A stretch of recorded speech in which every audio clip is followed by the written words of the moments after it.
The subway screeched to a halt, brakes howling like a wounded animal, and I stumbled out onto the platform, heart pounding. My watch read 4:47 p.m. 13 minutes until the interview that could rewrite my future, and I was still 10 blocks from the sleek Manhattan Tower where my dreams hung in the balance. Then I saw her standing by the exit, her blonde hair catching the dim station light like a beacon I couldn't ignore. Her name was Ellie, and she'd been my everything, until she wasn't. 2 years ago we'd been tangled in love, sharing late-night whispers and dreams of a life together. But life has a way of unraveling plans, and ours unraveled in a single brutal fight that left us strangers. Now here she was, the girl who'd broken my heart, holding the one thing I needed to make it to that interview: a Metro card. "Ellie," I said, my voice catching as I approached. Her green eyes flicked up, and for a moment time collapsed. Just us, the hum of the city, and the weight of everything unspoken. She looked different, softer somehow, but the fire in her gaze was unmistakable. "Claire," she replied, her tone guarded but not cold. "What do you want?" I swallowed hard, clutching my portfolio tighter. "I need a ride. My card's dead, and I'm late for the biggest interview of my life. Please." She raised an eyebrow, her lips twitching like she was weighing whether to laugh or walk away. "You're asking me for help? After everything?" I wanted to scream that I didn't have a choice, that the universe was clearly laughing at me, but I bit it back. "Ellie, I'm begging. This job, it's everything I've worked for." She studied me, her expression unreadable, then sighed and handed me the card. "Fine. But I'm coming with you." "What?" My stomach dropped. "Why?" "Because," she said, stepping closer, her voice low and sharp, "if I'm giving you my card, I'm not letting you out of my sight. Deal with it." And so we were thrust together, two ex-lovers navigating the chaos of New York City, bound by a flimsy piece of plastic and a past we couldn't outrun. The interview was at Horizon Media, a top-tier marketing firm where I'd pitched my soul for a shot at creative director. I'd spent months preparing, crafting campaigns, and dreaming of the day I'd prove I was more than the small-town girl who'd clawed her way to the city. But now, with Ellie by my side, every step felt like walking a tightrope over our shared history. We pushed through the station, the crowd a blur of briefcases and earbuds. Ellie walked fast, her denim jacket brushing my arm, and I hated how her presence still set my nerves alight. "So," she said, breaking the silence as we hit the street, "what's this job? Must be big if you're this desperate." "It's Horizon," I said, dodging a bike courier. "Creative director. It's my chance to finally make it." She whistled low. "Fancy. You always did aim high, Claire." There was no malice in her tone, but it stung anyway. Ellie had always been the dreamer, the artist who saw beauty in chaos, while I was the planner, the one who mapped out every step. Maybe that's why we burned so bright and crashed so hard. We reached the subway entrance and I swiped her card, the turnstile clicking like a gunshot. The platform was packed, and as we squeezed into a car, our shoulders pressed together, the air thick with tension. I could smell her lavender shampoo, the same one she'd used years ago, and it hit me like a punch. Memories flooded back. Lazy Sundays in her Brooklyn apartment, her laughter as we danced to old records, the way her fingers traced my spine like I was her canvas. "Why are you here, Ellie?" I asked, unable to stop myself. "You could have just given me the card and left." She looked away, her jaw tight. "Maybe I wanted to see if you're still the same Claire who left." Her words cut deep, and I didn't know how to respond. The train lurched and we swayed, our hands brushing for a split second. My heart raced, betraying me. This wasn't supposed to happen, not today, not with her. The train stopped at 42nd Street, and we spilled out into the rush hour madness. The Horizon building loomed ahead, a glass monolith glowing against the twilight sky. I glanced at my watch. 4:56 p.m. I could still make it if we ran. "Come on," I said, grabbing Ellie's wrist without thinking. She didn't pull away, and we sprinted through the crowd, weaving past street vendors and tourists. Her hand was warm, familiar, and for a fleeting moment, it felt like we were us again. We reached the building with 2 minutes to spare. I stopped, panting, and turned to her. "Thank you. I mean it." Ellie's eyes softened, but there was something else there. Something unresolved. "Don't thank me yet," she said. "You still owe me." "For the card?" I asked, confused. "For everything," she said softly, and my heart sank. I wanted to ask what she meant, but the clock was ticking. I pushed through the revolving doors, Ellie trailing behind, and stepped into the sleek lobby. The receptionist glanced up, her smile professional. "Claire Thompson? They're waiting for you on the 22nd floor." I nodded, my stomach churning. Ellie leaned against the wall, arms crossed. "Go get him, Claire," she said, her voice a mix of pride and something I couldn't name. The elevator doors slid open, and I stepped inside, my reflection staring back at me. As the doors closed, I saw Ellie watching me, her expression unreadable. This wasn't just about an interview anymore. It was about us, about the girl I'd loved, the one I'd lost, and the question of whether we could ever find our way back. The elevator hummed, carrying me toward the 22nd floor, and the interview that could define my career. But my mind wasn't on the questions I'd rehearsed or the portfolio I'd polished to perfection. It was on Ellie, standing in the lobby below, her words echoing, "You still owe me." What did she mean? The MetroCard was a small debt, a practical transaction. But her tone, the way her eyes had lingered on mine, suggested something deeper, a ledger of promises and pain we'd never settled. I shook my head, trying to focus. This was my moment, my shot at Horizon Media. I couldn't let her ghost derail me. The doors opened and I stepped into a sleek office, all glass and steel, buzzing with the energy of ambition. A woman in a tailored suit greeted me, her handshake firm. "Claire, I'm Monica, creative lead. Ready to show us what you've got?" I nodded, forcing a smile. "Absolutely." We walked to a conference room where 3 executives waited, their faces a mix of curiosity and skepticism. I set up my laptop, my hand steady despite the storm inside. As I launched into my presentation, pitching a bold campaign for a tech startup, I felt the room shift. Their nods, their questions, the way Monica's eyes lit up, it was working. I was in my element, weaving data and creativity into a vision they couldn't ignore. But halfway through, my phone buzzed in my pocket. I ignored it, focusing on the slide about brand resonance. It buzzed again, insistent. Monica raised an eyebrow. "Everything okay?" "Sorry," I mumbled, silencing it without looking. I pushed forward, but my rhythm faltered. Ellie's face flashed in my mind. Her hurt, her defiance, the way she'd looked at me like I was both a stranger and someone she'd never stopped knowing. The presentation ended with cautious applause. Monica leaned forward. "Impressive, Claire. We'll discuss and get back to you by tomorrow." I thanked them, my voice steady, but as I packed up, my phone lit up with a text from an unknown number. "Meet me outside. Now." My heart sank. Ellie. Of course she'd gotten my number somehow. She always had a way of slipping past my defenses. I wanted to ignore it, to walk away and let this day be about my career, not her. But something pulled me, a thread I couldn't cut. Downstairs, I found her leaning against a streetlight, her blonde hair glowing under the neon. She looked up as I approached, her expression softer now, almost vulnerable. "You killed it up there, didn't you?" she said, a half-smile tugging at her lips.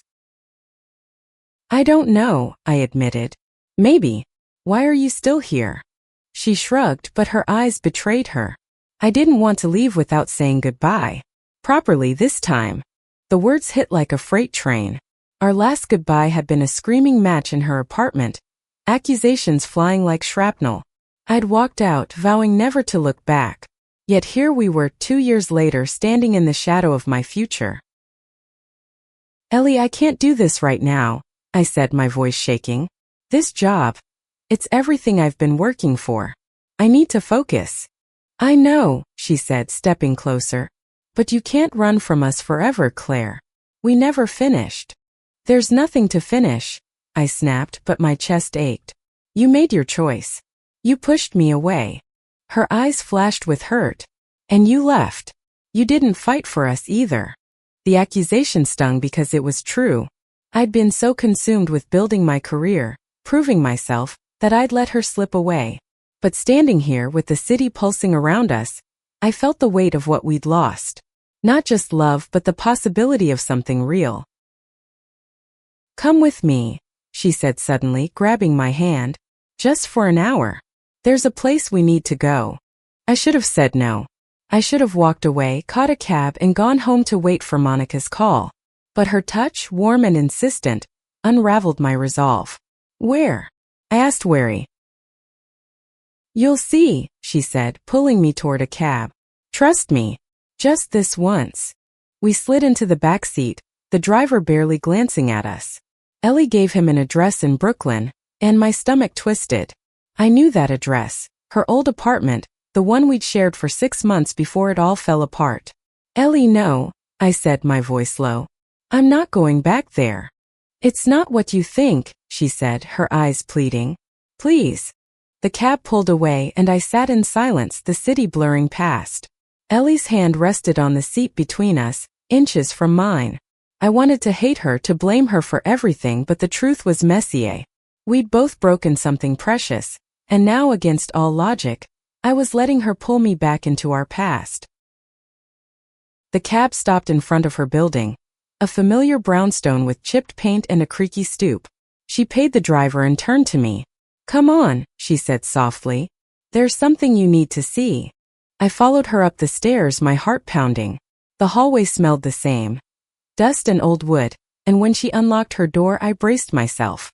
But the apartment wasn't the shrine to our past I'd feared. It was different: new furniture, fresh paint, and walls covered in her artwork. Bold, vibrant canvases, each one pulsing with emotion. "Ellie," I whispered, stepping inside. "What is this?" "My gallery," she said, her voice trembling. "I've been working on it for a year. And it's all for you." I turned to her, stunned. "For me?" She nodded, her eyes glistening. "Every piece. Every color. It's our story, Claire." I couldn't let it go. I walked to the nearest canvas, a swirl of blues and reds, and saw it. A silhouette of 2 women, hands entwined against a city skyline. It was us, captured in a moment I thought we'd lost forever. My throat tightened and I turned to her, words failing me. "Ellie," I started, but she held up a hand. "Don't say anything yet," she said. "Just look." And so I did, moving from painting to painting, each one a chapter of our love, our joy, our fights, our heartbreak. By the time I reached the last one, tears were streaming down my face. It was a single figure, standing alone, but with a faint outline of another beside her, like a ghost of what could have been. "I'm sorry," she said, her voice breaking, "for everything. I needed you to see this before you move on with your life." I didn't know what to say, what to feel. The interview, the job, the future I'd been chasing.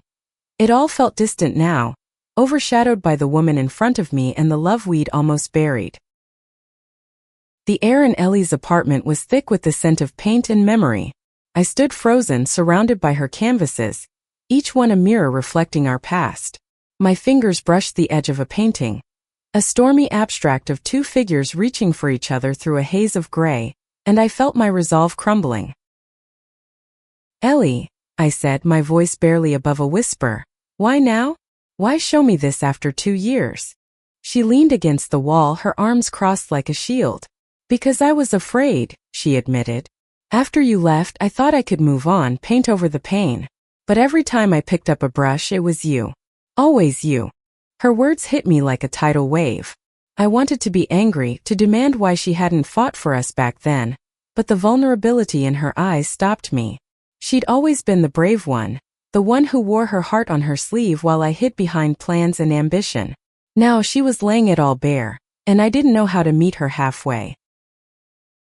"I don't know what to do with this," I said, gesturing to the paintings. "You can't just pull me back like this.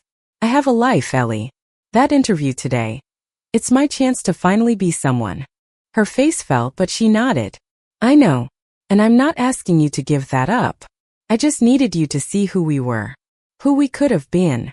The room felt smaller, the walls closing in with every heartbeat. I glanced at my watch, 6:32 p.m. The interview was over, but the weight of it lingered, tangled with the weight of us. I needed airspace, something to clear my head. "I have to go," I said, turning toward the door. "Wait," she called, her voice urgent. She stepped forward, close enough that I could feel the warmth of her. There's one more thing. I hesitated, my hand on the doorknob. What? She crossed to a small table and picked up a leather-bound sketchbook, its edges worn from use. This was mine, she said, holding it out. From when we were together. I want you to have it. I took it, my fingers trembling. The cover was soft, familiar, and when I opened it, I saw pages filled with sketches of me. Laughing, sleeping, staring out a window with a coffee mug in hand. Each drawing was a moment she'd captured. A piece of our love preserved in ink. Ellie, I started, but my throat closed up. I closed the book and clutched it to my chest. I need time. She nodded, her eyes shining with unshed tears. Take all the time you need. Just don't forget us. I left the apartment, the sketchbook heavy in my hands. Outside, Brooklyn was alive with evening energy. Kids on scooters, couples strolling, the hum of traffic. I walked to the subway, my mind a battlefield. The interview had gone well, but Ellie's paintings, her sketches, her raw honesty. They'd cracked something open in me, something I'd locked away. On the train back to Manhattan, I flipped through the sketchbook, each page a stab of memory.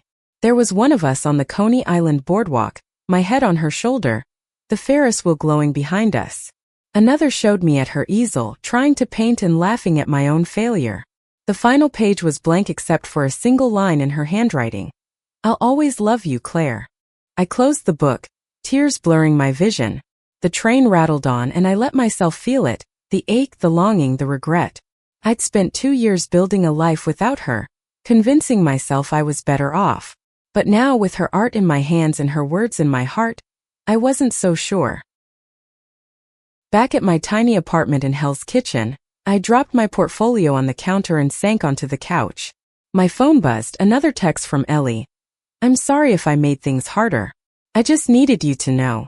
I stared at the screen, my thumb hovering over the reply button. Part of me wanted to text back to tell her I was sorry too, that I missed her. But another part, the part that had fought for this career, this life, held me back. I set the phone down and opened the sketchbook again, tracing her lines with my finger. The next morning, my phone rang at 8:04 a.m. It was Monica from Horizon.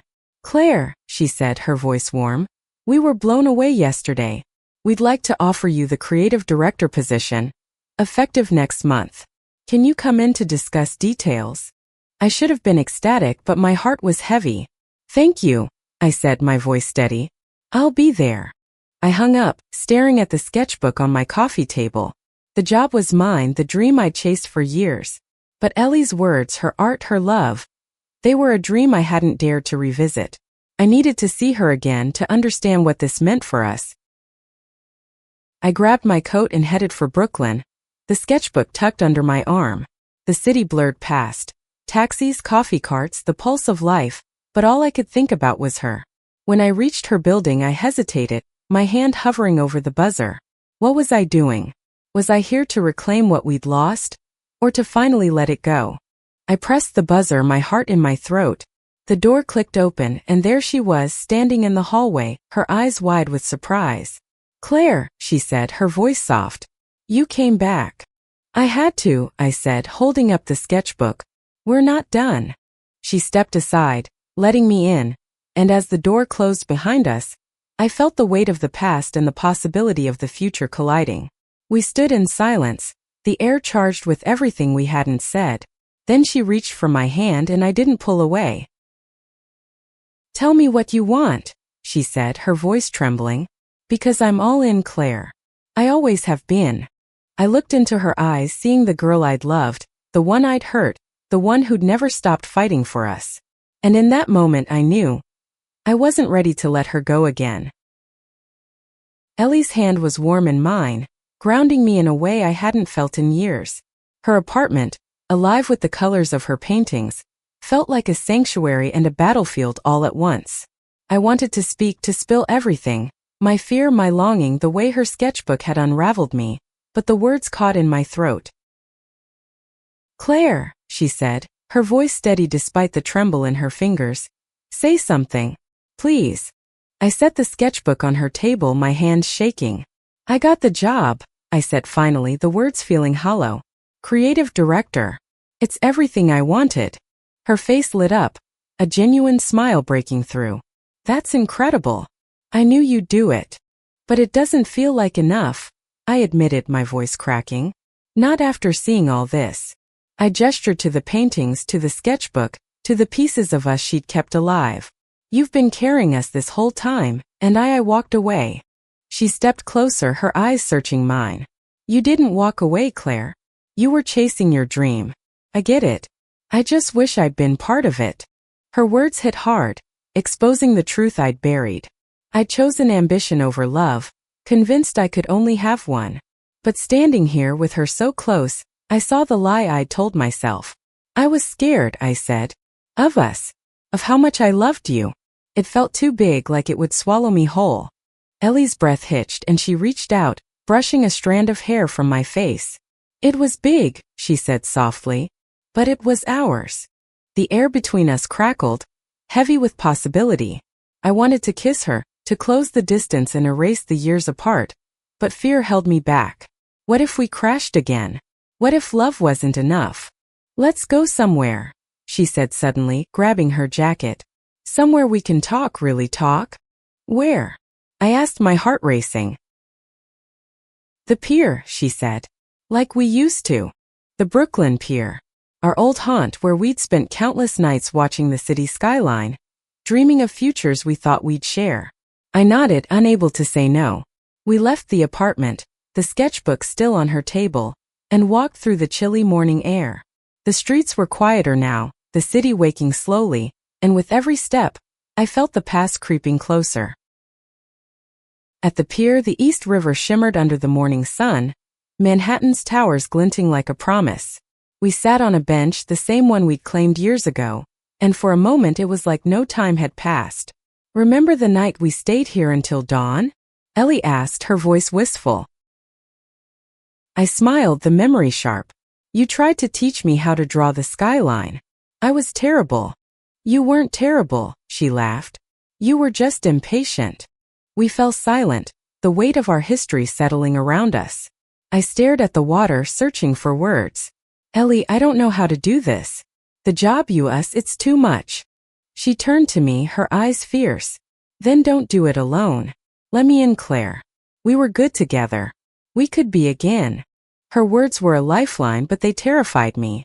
I'd built my life on control, on plans, on knowing the next step. Love with Ellie was the opposite. Wild, unpredictable. A leap into the unknown. What if we hurt each other again? I asked, my voice barely audible. We probably will, she said, her honesty cutting. But isn't it worth it? To feel something real. I looked at her, really looked, and saw the girl who'd painted our love, who'd fought for it when I hadn't. And I knew deep down that she was right. I reached for her hand, lacing our fingers together. I'm scared, I admitted. But I want to try. Her smile was like the sunrise, warm and full of promise. She leaned in, her forehead resting against mine. And for the first time in years, I felt whole. We stayed at the pier for hours talking about everything. Our fight, our regrets, the lives we'd lived apart. She told me about her art, how it had saved her when I left. I told her about the late nights at my old job, the loneliness I'd hidden behind ambition. It wasn't easy peeling back the layers, but it was honest. As the sun climbed higher, my phone buzzed, Monica again, asking me to come in that afternoon to finalize the contract. I showed Ellie the message, half expecting her to pull away. Instead, she squeezed my hand. Go, she said. This is your moment. I'll be here. I kissed her then, soft and tentative, like testing a dream. Her lips were warm, familiar, and when she kissed me back, it felt like coming home. I'll see you tonight, I said, pulling away. Promise, she asked, her eyes sparkling. Promise, I said, and meant it. Back at Horizon, the meeting was a blur of paperwork and congratulations. Monica walked me through the role, leading campaigns, mentoring a team, shaping the firm's vision. It was everything I dreamed of, but as I signed the contract, my thoughts were on Ellie. For the first time, I didn't feel torn between love and ambition. Maybe, just maybe, I could have both. That evening I returned to Brooklyn, my heart lighter. Ellie was waiting outside her building, a canvas bag slung over her shoulder. "Ready for dinner?" she asked, grinning.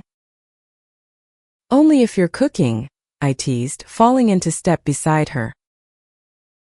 We walked to a small Italian place we used to love, the kind with checkered tablecloths and candles dripping wax. Over pasta and wine we talked about the future, not just ours but hers too. She'd been offered a gallery show, a chance to share her work with the world. "I want you there," she said, her voice earnest. "Front row." "I wouldn't miss it," I said, and we clinked glasses, the sound ringing like a vow. As we left the restaurant, the city felt different, brighter, alive with possibility. Ellie slipped her hand into mine, and I let myself believe in us again. The road ahead wouldn't be easy, but it was ours, and that was enough. The weeks that followed were a whirlwind. My new role at Horizon consumed my days: strategy meetings, client pitches, late nights tweaking campaigns. But every evening I'd find my way to Ellie, her apartment a refuge from the chaos. We were rebuilding piece by piece, and it felt fragile but real. One night, as we lay on her couch, her head on my chest, she traced circles on my arm. "You're different now," she said softly. "Stronger. But still you." I kissed her forehead, breathing in her lavender scent. "You're different too. Your art. It's incredible. You're incredible." She smiled, but there was a shadow in her eyes. "I'm scared, Claire. This feels too good. Like it could break again." I pulled her closer, my heart aching. "We won't let it. Not this time." But life has always had other plans. A week before Ellie's gallery show, I got a call from Monica. "Claire, we need you in Chicago next week. Big client, huge opportunity. You're the only one who can close this." My stomach dropped. The trip would mean missing Ellie's show.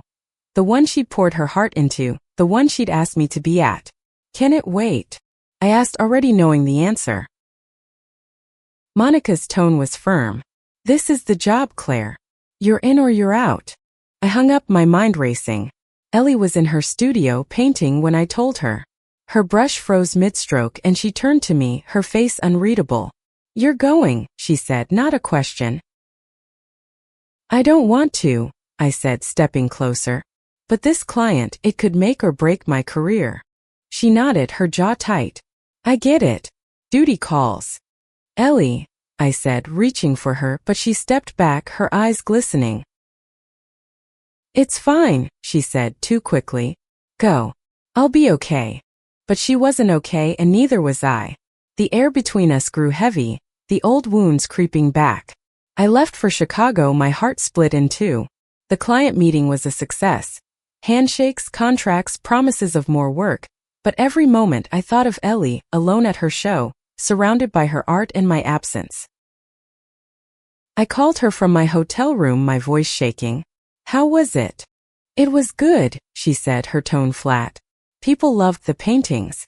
You would have been proud." "I'm so sorry," I said, tears welling. "I wanted to be there." "I know," she said, but the distance in her voice was a chasm. "We'll talk when you're back."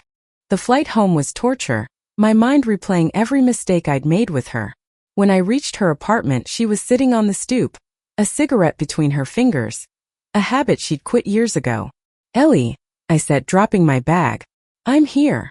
She looked up, her eyes red. "You weren't," she said quietly. "Not when it mattered." I sat beside her, the cold stone biting through my jeans. "I messed up.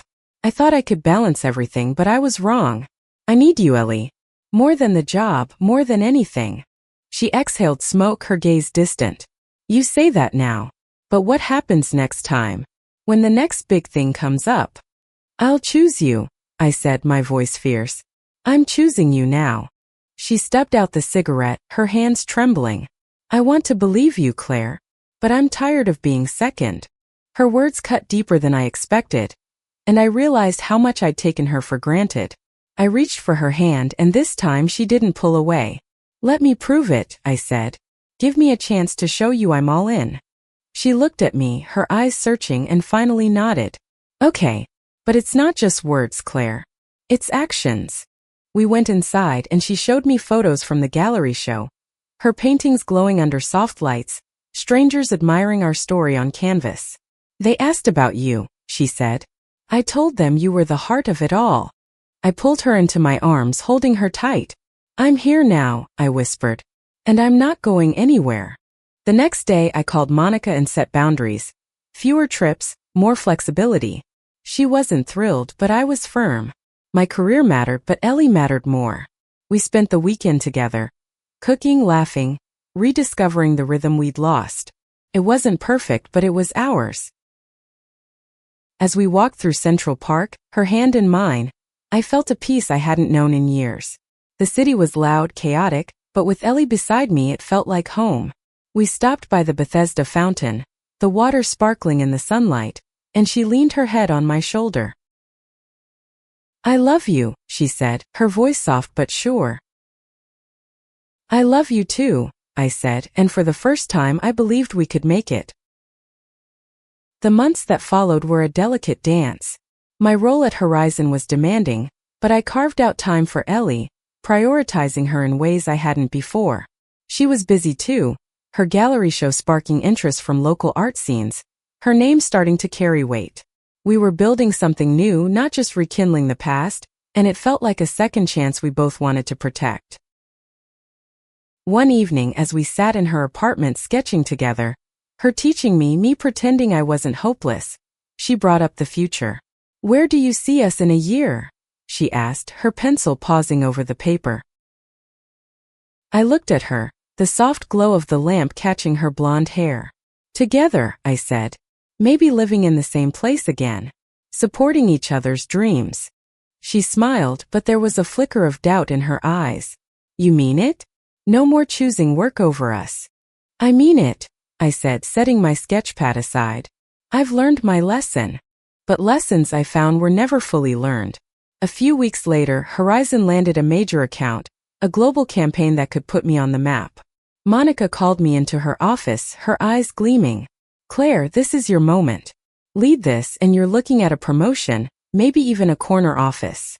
My heart raced, but so did my fear. The campaign meant late nights, international calls, and possibly more travel. I thought of Ellie, of the promise I'd made. I'll need to think about it, I said, surprising myself. Monica frowned. This isn't something you think about, Claire. It's a yes or no. I left her office, my mind a mess. That night, I told Ellie everything, expecting her to pull away. Instead, she listened, her expression calm. What do you want? She asked when I finished. I want the campaign, I admitted. But I want you more. I don't want to lose us again. She took my hand, her grip firm. Then take it. But we do it together. I'll come with you to meetings, work on my art on the road. We make it work. Her words stunned me. This was Ellie, fierce, adaptable, willing to meet me halfway. You do that? I asked. For us? Yeah, she said, smiling. But you're buying the coffee. We laughed and the tension broke. For the first time, I saw a future where we could balance our dreams, where love didn't mean sacrifice. The campaign became our project. Me leading the marketing, Ellie sketching concepts for visuals. We worked late side by side, her art blending with my strategy, creating something neither of us could have done alone. One night, in a hotel in Seattle for a client pitch, we lay in bed, the city lights filtering through the curtains. This is what I wanted, she said, her voice soft. Us building something together. I kissed her slow and deep, my heart full. Me too, I said. Always. The campaign was a hit, and Horizon offered me the promotion. But more than that, it gave Ellie and me a new rhythm. A partnership that felt unbreakable. We moved in together. A small loft in Brooklyn, our lives tangled in the best way. Her paintings filled the walls, my work files cluttered the desk, and somehow it all fit. But life has always tested us. One morning I found a letter in the mail. An offer for Ellie to study art in Paris for 6 months. My heart sank as I read it, but I handed it to her, forcing a smile. This is huge, I said. You have to go. She looked at me, her eyes wide. But what about us? We'll make it work, I said, echoing her words from months ago. Long distance visits, whatever it takes. She hesitated, then nodded, tears in her eyes. Okay, but only if you promise to visit. I want you to see Paris with me. Deal, I said, pulling her close. The thought of her leaving hurt, but I knew it was her dream just as Horizon was mine. Love, I was learning, wasn't about holding on too tight, it was about letting go enough to grow together. The day she left for Paris, I drove her to the airport, the sketchbook she'd given me on the seat between us. We stood at the gate, her arms around me, and I felt the weight of her absence already. 6 months, she said, her voice muffled against my shoulder. Then I'm coming back to you. I'll be waiting, I said, kissing her one last time. As her plane took off, I opened the sketchbook, finding a new drawing. A sketch of us in Paris, standing by the Seine, our hands entwined. Beneath it she'd written, our next chapter. I smiled, tears falling, and knew we'd be okay. Love like ours wasn't perfect, but it was resilient, and that was enough. 6 months felt like a lifetime, but Ellie and I made it work. We talked every day, video calls filled with her stories of Paris, the art, the cobblestone streets. I visited twice, walking with her along the Seine, her hand in mine, her sketches coming to life around us. Each moment was a promise we were keeping, a bridge across the distance. When she returned to New York, the airport was chaos, but I saw her before she saw me, her blonde hair loose, her smile brighter than the city lights. She dropped her bag and ran to me, and when we kissed it was like no time had passed. I'm home, she whispered, and I knew she meant more than Brooklyn. We settled back into our loft, our lives weaving together again. My work at Horizon was thriving, and Ellie's Paris experience had opened doors. Galleries wanted her, collectors called. But more than that, we'd learned to trust each other, to choose each other, even when it was hard. One evening, as we sat on our balcony, the city sprawling below, she turned to me, her eyes serious. Claire, I want to marry you. My breath caught. I dreamed of this, but hearing it felt surreal. Ellie, I said, my voice shaking, are you sure? She laughed, pulling a small ring from her pocket, a simple band with a tiny sapphire, her birthstone. I've never been more sure. You're my home, my muse, my everything. Tears spilled down my cheeks as I nodded. Yes, I said, and she slipped the ring on my finger, her hands trembling. We kissed, the city fading away, and I felt a joy so deep it scared me. Our wedding was small, just us and a few friends in a Brooklyn garden, fairy lights twinkling above. Ellie wore a white dress that flowed like her paintings, and I wore a suit, my heart pounding as I said my vows. I choose you, I said, my voice steady. Every day, every fight, every dream. I choose us. She smiled through tears, her vows echoing mine. You're my always, Claire. No matter what. The years that followed weren't perfect. We fought, we stumbled, but we always came back to each other.